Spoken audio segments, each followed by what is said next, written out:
오늘 이 본문을 가지고 감사는 위기를 이기는 힘이다. 감사는 위기를 이기는 힘이다라는 제목으로 하나님의 말씀 나누도록 하겠습니다. 우리 앞뒤 좌우에 있는 분들과 이렇게 한번 인사했으면 좋겠습니다. 다니엘처럼 승리하십시오. 다니엘처럼 승리하십시오. 네, 오늘은 너무나 잘 알고 계시는 다니엘의 이야기입니다.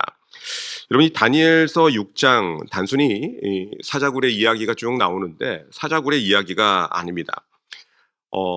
다니엘은 70년이라는 긴 세월 동안에 네 왕조가 바뀌었습니다. 네 왕조. 네 왕조가 바뀌는 역사의 흐름 속에서 변하지 않았던 한 사람의 믿음을 오늘 본문은 보여주고 있는데, 다니엘이 약 BC 605년 바벨론이 예루살렘을 침공을 할 때 10대 중반의 나이로 포로로 잡혀갔을 것이다. 이렇게 학자들은 추정을 합니다. 10대 중반에 바벨론의 포로로 끌려갔다.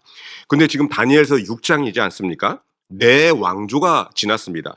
약 BC 539년 바벨론이 멸망하고 메데 바사 제국이 들어선 직후의 사건. 그럼 지금 다니엘의 나이가 몇 살이겠습니까?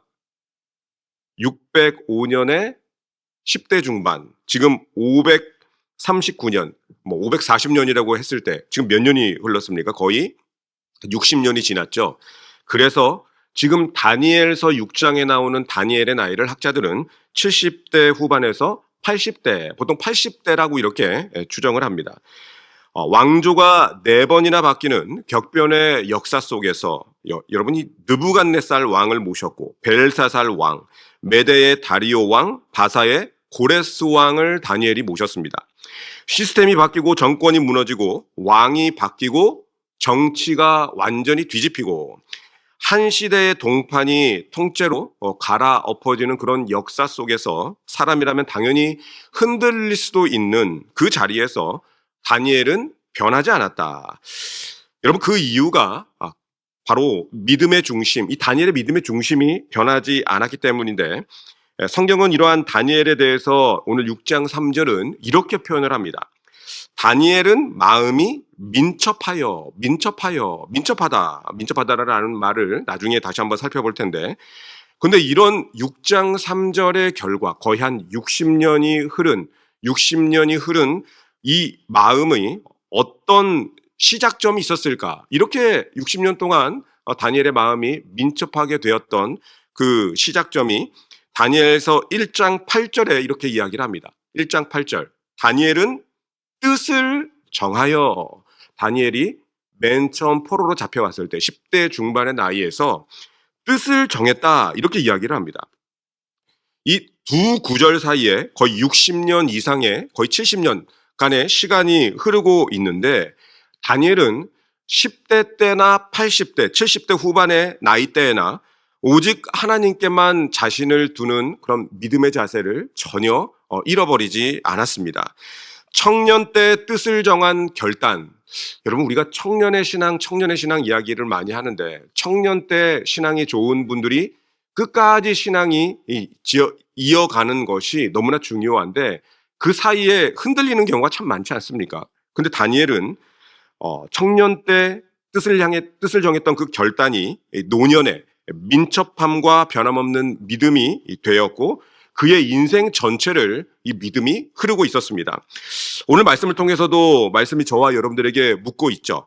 세월이 흐르고 환경이 바뀌어도 너의 믿음은 변함이 없는가? 너의 믿음은 변함이 없는가? 오늘 우리는 다니엘이 가졌던 평생의 영적 패턴, 그 패턴의 중심에 무엇이 있었을까? 바로 절대 감사의 영성이 있었구나. 이것을 한번 살펴보려고 합니다. 첫 번째는 이 절대 감사, 다니엘이 가졌던 이 절대 감사는 청년의 위기, 청년의 시기에, 인생의 첫 시험이 청년의 시기에 오지 않습니까? 요즘에는 7살짜리 아이도 자기가 큰 시험에 빠졌다고 이렇게 이야기를 하는데, 보통 청년의 시기, 이 청년의 시기에 가장 인생의 큰 시험이 닥쳐오는데, 바로 이 위기를 절대 감사로 이겼다. 이렇게 볼 수가 있습니다. 다니엘서 6장에 다니엘은 어느덧 80대 정도가 된 노인이 되었습니다. 바벨론이 무너지고 메데 바사 제국이 들어서고 거대한 역사 변동에 있었어도 여전히 다니엘은 흠이 없었고 신실하고 민첩한 하나님의 사람이었다. 성경은 그것을 말하고 있는데, 그런데 다니엘을 우리가 떠올리면 항상 어떤 다니엘이 이 그림에 많이 나옵니까? 소년 다니엘이죠. 소년 다니엘. 하여튼간 다니엘은 늙지도 않고 맨 처음에 포로로 잡혀왔을 때 그 10대 중반의 나이가 다니엘 끝까지 쭉 이어졌다고 생각을 하는데, 이러한 생각은, 이러한 그림은 아마 다니엘의 신앙과 믿음을 그 그림 속에 녹아냈다고 저는 생각을 합니다. 녹아냈다. 청년 때 형성되었던 그 신앙이 노인이 되었을 때에도 끝까지 지속이 되었다. 그 신앙의 중심에 다니엘에게 있어서 절대 감사가 있었다. 여러분, 다니엘서 2장 23절 말씀을 보면 이런 말씀이 있습니다. 나의 조상들의 하나님이여, 주께서 이제 내게 지혜와 능력을 주시고 우리가 주께 구한 것을 내게 알게 하셨사오니 내가 주께 감사하고 주를 찬양하나이다. 이렇게 말씀합니다. 내가 주께 감사하고, 80대에 비로소 내가 감사하였다라고 하는 것이 아니라 청년 때에 비로소 감사 생활, 이 절대 감사 생활. 지금 다니엘은 나라를 잃고 포로로 잡혀왔고, 많은 학자들이, 여러분 다니엘서 보면 다니엘의 가족이 나오지 않지 않습니까? 이거는 이제 추정인데, 학자들의 추정은 다니엘이 환관이었을 것이다, 이렇게 설명을 합니다. 환관이 뭡니까? 내시죠, 내시. 거세를 당한 그 어려움 속에서 다니엘이 한평생 살았을 것이다. 이거 뭐 학자들의 추정이지만, 그러한 삶을 살았는데 어떻게 그 심령 속에서 감사라는 제목이 나올 수가 있겠습니까? 나라는 빼앗기고 지금 포로로 잡혀왔고 가족을 갖지 않은 그러한 상황 속에서, 다니엘이 포로로 잡혀왔던 그 시기는 보통 15세 정도라고 이야기를 하는데, 이런 나라를 잃고 가족을 다 떠났고 언어와 문화를 다 빼앗긴 채 완전한 타문화 제국에 포로로 끌려왔습니다. 여러분, 고대 근동에서 포로의 삶은 인생이 완전 끝난 삶이었습니다. 그런데 그러한 끝난 삶 속에서 성경은 침묵을 깨고 다니엘서 1장 8절에 뭐라고 이야기를 합니까? 다니엘은 뜻을 정했다. 내가 포로로 끌려왔지만, 나라를 잃었지만, 나의 가족을 다 빼앗겼지만 나는 뜻을 정해야지. 그가 정한 뜻이 무엇이었었냐면, 나는 이런 환경에 절대 무너지지 않을 거야. 절망 속에서도 하나님을 향한 감사와 기도의 태도는 절대로 잃어버리지 않을 거야. 이런 결단이었겠죠. 여러분, 다니엘은 눈물과 탄식과 원망으로 시간을 보내지 않았습니다. 절망 속에서 감사로 기도했고, 또 혼란 속에서도 마음을 하나님 앞에 늘 향하는 그러한 마음을 가졌습니다. 그래서 다니엘에게 하나님께서 특별한 은혜를 주셨지 않습니까? 다른 사람에게는 볼 수 없는 아주 특별한 희소성의 은혜. 다니엘에게만 있었던 그 희소성은 어떤 상황에도 무너지지 않는 감사였습니다. 감사. 여러분, 감사는 사람을 어두움 속에서도 밝게 만드는 힘, 또 여러 가지 혼란한 상황 속에서 집중력을 잃지 않게 만드는 힘, 영적인 관계를 깨우고 늘 불평하는 사람, 불만하는 사람, 그 사람 주변은 사람이 없죠. 그런데 이것도 감사, 저것도 감사, 감사라고 이야기를 하면 그 사람 주변에 사람들이 모이게 되어 있습니다. 감사가 관계를 열어주는 힘이다. 성경은 다니엘에게 이렇게 말하죠. 오늘 6장 3절에 다니엘은 마음이 민첩하여. 여러분, 이 민첩하다라는 말은 단순히 우리가 움직임이 빨라, 저 사람은 참 동작이 빨라, 이런 빠르다는 뜻이 아니라 직역하면 그에게 탁월한 영이 있었다, 이렇게 표현할 수 있습니다. 직역하면 그냥 민첩하다라는 말은 그에게 탁월한 영이 있었다, 능력이 뛰어났다는 말이 아니라 그 내면이 하나님 앞에 깨어 있었기 때문에 위기 속에서도 하나님의 영으로 충만해서 그에게 하나님의 탁월한 영이 있었다. 여러분, 이런 모습을 갖기까지 다니엘에게 있었던 것은 방금 전에 1장 8절에 말했던 것처럼 뜻을 정하여, 다니엘은 뜻을 정하여 하루 3번씩 기도하고 감사하는 생활을 다니엘은 쭉 이어져 왔습니다. 그래서 그 감사가, 그 기도가 영혼을 깨워서 살아있게 만들었고, 영적인 직관력을 깨우고 키워주셨고, 사람을 이전보다 더 넓은 사람으로, 더 깊은 사람으로, 더 빠르게 반응할 수 있는 지혜와 명철함을 가질 수 있게 만드는 능력으로 키워주셨다는 것이죠. 그래서 감사는 단순한 감정이 아니라 영적인 능력입니다. 환경이 바뀌기 전에 하나님께서는 먼저 사람을 변화시키시고 하나님께서는 감사하는 자의 환경을 열어주시는 것이죠.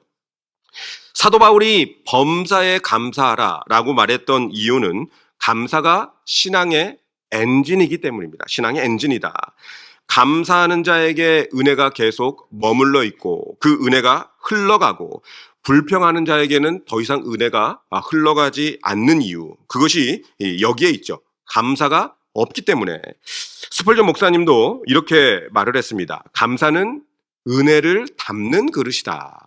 하나님께서 은혜를 너무나 부어주시는데 감사하지 않으면 그냥 새어나가 버리게 되지만, 불평하고 원망하면 새어나가게 되지만, 감사하게 되면 그 은혜가 내 안에 차곡차곡 쌓이게 된다는 것이죠. 감사하는 사람에게 하나님께서 은혜를 부어주시는 이유는 은혜를 알아보는 그릇이 그 마음속에 있기 때문입니다.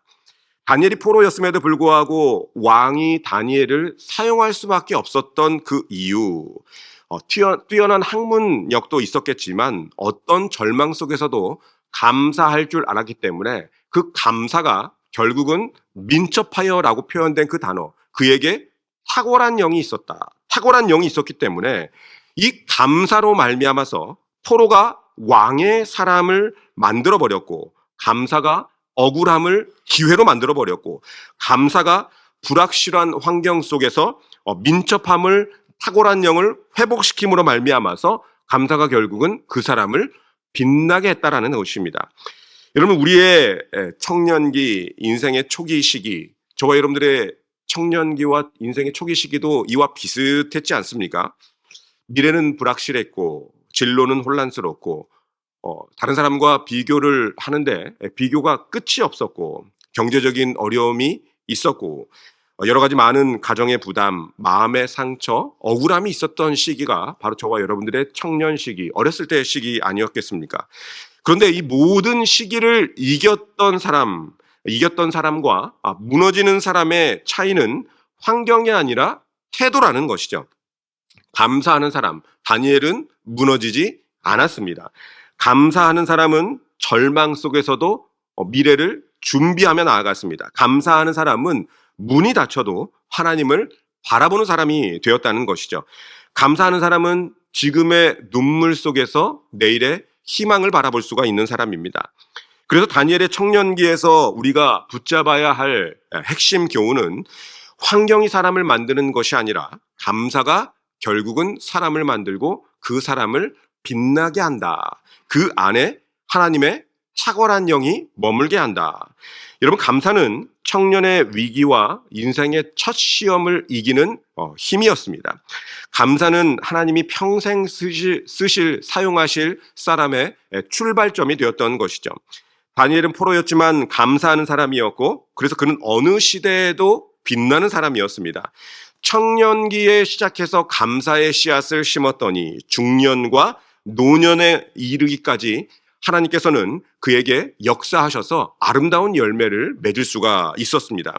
오늘 우리도 그 다니엘의 첫 번째 영성을 회복하는 저와 여러분들이 되시기를 축원합니다. 감사라는 영적 엔진, 우리 청년 때 은혜 받을 때 얼마나 하나님 앞에 기도하고 매달렸습니까? 그 영적 엔진이 깨어나게 될 때 앞으로 하나님께서 우리의 삶 속에 새로운 문을 열어주시고 새로운 길을 보여주시고 새로운 능력을 허락해 주실 줄로 믿습니다. 두 번째, 절대 감사. 방금 전에는 청년의 위기에 승리케 해주신 그 능력이 청년기의 절대 감사인데, 여러분, 절대 감사는 청년 때만이 아니라 중년과 노년의 위기, 인생의 거대한 시험을 이기는 힘으로 작용이 됩니다. 다니엘은 청년의 위기를 감사로 이겨냈죠. 방금 살펴봤습니다. 그런데 이 감사의 위대함은 청년의 위기에만 발휘하는 것이 아니라 세월이 지나서 지금 저와 여러분들처럼 이 중년과 노년이 되어 책임이 커지고 삶의 자리가 높아지고 사람들의 시선이 집중되고 성공과 영향력이 커지는 그때, 바로 이때 시간이 가면 갈수록 오히려 더 큰 시험이 우리에게 찾아오지 않습니까? 그 더 큰 시험이라 할지라도 중년과 노년의 더 큰 시험도 이 절대 감사로 말미암아 승리할 수가 있다는 것이죠. 다니엘 6장은 이 중년을 지나서 노년 때의 거대한 시험을 보여주는 장면입니다. 성경은 이 시험을 이겼던 그 비결에 대해서 바로 감사 기도였다라고 설명을 하고 있죠. 높아질수록 시험은 커지고 순수한 믿음이 더 필요해지는 법입니다. 3절 말씀을 우리 다 같이 한번 읽어보겠습니다. 3절입니다. 시작. 다니엘은 총리들과 고관들 위에 뛰어남으로 왕이 그를 세워 전국을 다스리게 하고자 한지라. 여러분, 이 말은 다니엘이 단순한 관리가 아니라 당대 제국의 국가 운영을 총괄하는 총리 중의 총리였다. 오늘로 치면 국정 최고 책임자, 왕 바로 그 다음 국정 최고 책임자 자리까지 올라갔다. 여러분, 다니엘은 성공했습니다. 영향력이 굉장히 커졌죠. 바벨론부터 메데 바사까지 이 네 왕조를 거쳐서 쓰임받았던 놀라운 인생이 다니엘이었지 않습니까? 그런데 성경은 4절에 이렇게 말합니다. 우리 다 같이 한번 읽어보겠습니다. 4절입니다. 시작. 이에 총리들과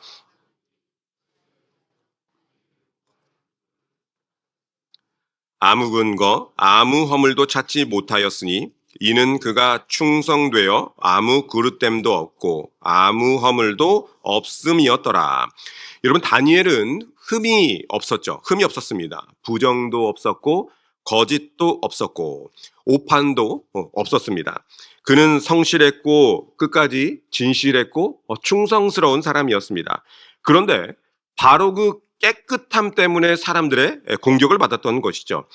이것이 믿음의 현실이라고 생각을 합니다. 깨끗하게 살면 시험이 없어져야만 하는데 오히려 반대의 일이 발생하는 것이죠. 흐릿하게 살면 죄가 나를 공격하지만 깨끗하게 살면 사람들이 나를 공격을 합니다. 그래서 존 스토트 목사님이 이렇게 말을 했는데, 의롭게 살면 죄가 박해하고 깨끗하게 살면 사람이 박해한다. 다니엘이 당한 공격은 여러분 불의 때문에 온 시험이 아니라 의로움 때문에 온 시험이었죠. 바른 길을 계속 갖고 성실하게 살았고 하나님 앞에서 흠을 남기지 않는 삶을 다니엘은 살았습니다. 그런데 그 선함이 시기와 질투의 빌미가 되어버렸던 것이죠. 이것이 중년과 노년의 위기, 특별히 성공한 사람들에게 찾아올 수 있는 그런 위기라는 것입니다. 가장 위험한 함정은 외부가 아니라 때로는 내부에서 올 수가 있다. 총리들과 고관들이 다니엘을 무너뜨리기 위해서 머리를 맞대어서 의논을 했습니다. 나라의 시스템과 이 권력 구조를 악용해서 함정을 설계했죠.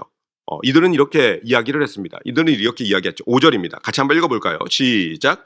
그들이 이르되 이 다니엘은 그 하나님의 율법에서 근거를 찾지 못하면 그를 고발할 수 없으리라 하고, 다니엘의 약점을 찾으려고 머리를 맞대고 모든 지혜를 총동원해서 찾고 찾았는데 약점을 하나 발견했습니다. 그 약점이 다니엘은 기도하는 사람이구나. 하루 3번씩 하나님 앞에 감사 기도하는 사람이다. 이게 다니엘의 약점이었습니다.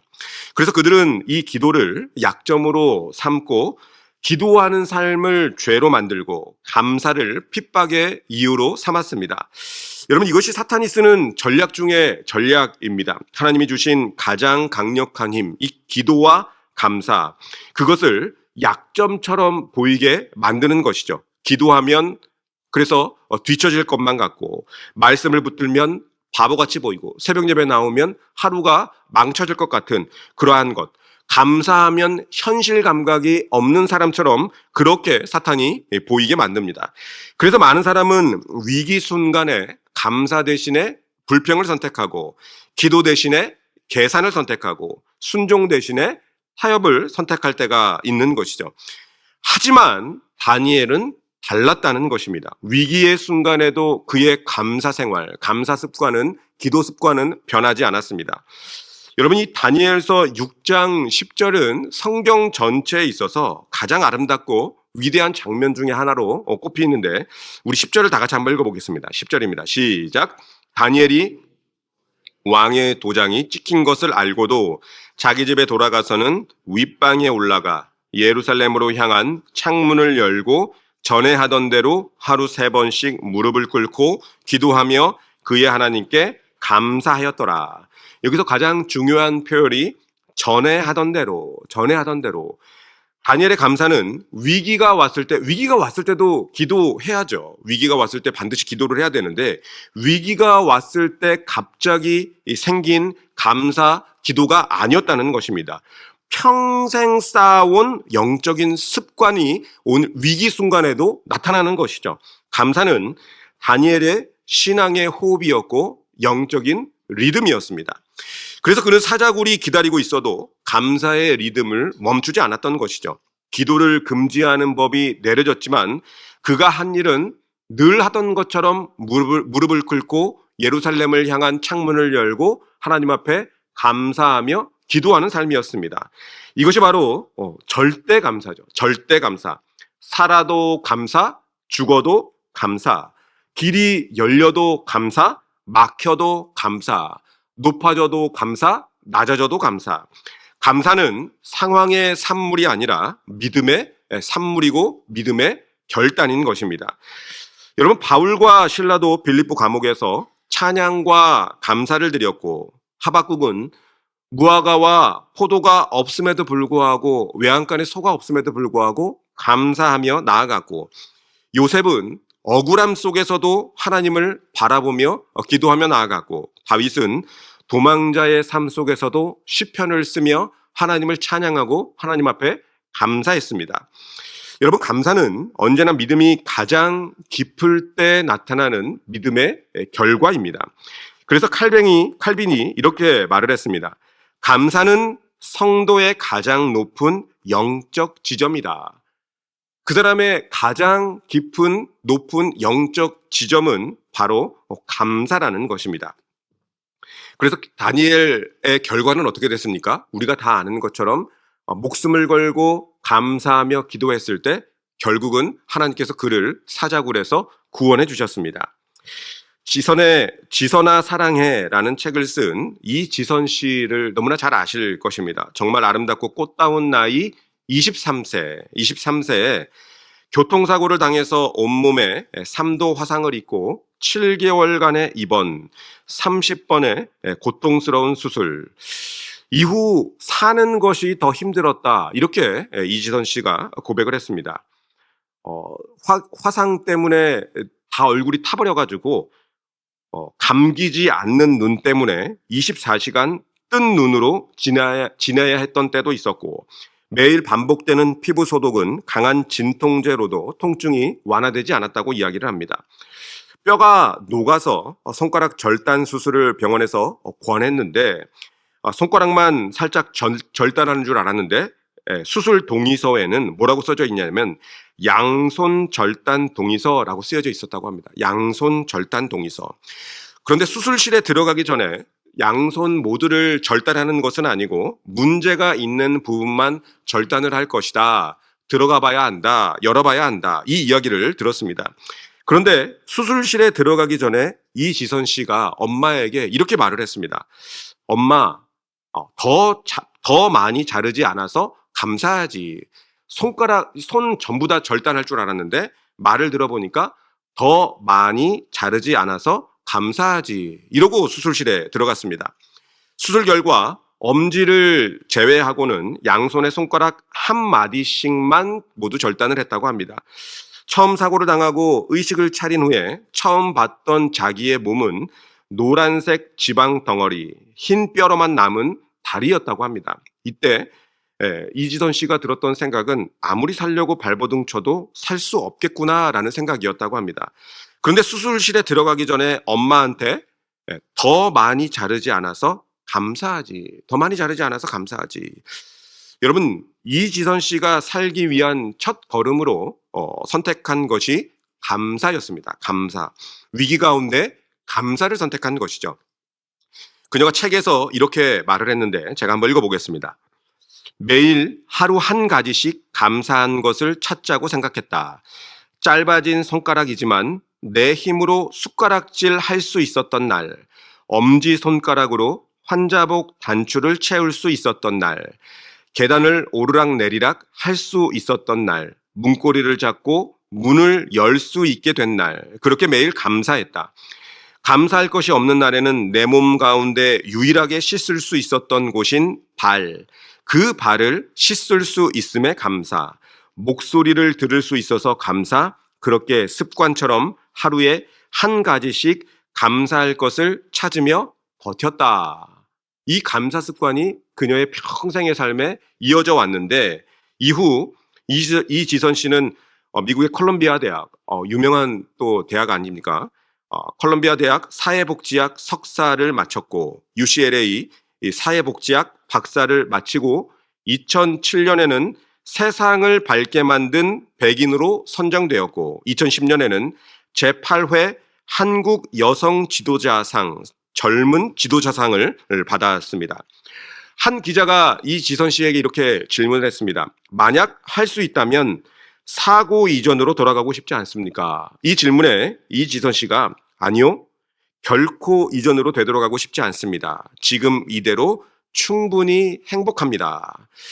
여러분, 이지선 씨가 발견했던 그 진정한 행복, 그 뿌리는 바로 감사에 있었습니다. 말씀을 마치겠습니다. 감사는 청년의 위기에도 중년과 노년의 위기에도 이길 수 있는 힘입니다. 오늘 다니엘처럼 상황이 아니라 하나님을 바라보면서 전에 하던 대로 감사하는 믿음으로 승리하시는 저와 여러분들이 되시기를 주님의 이름으로 축원합니다.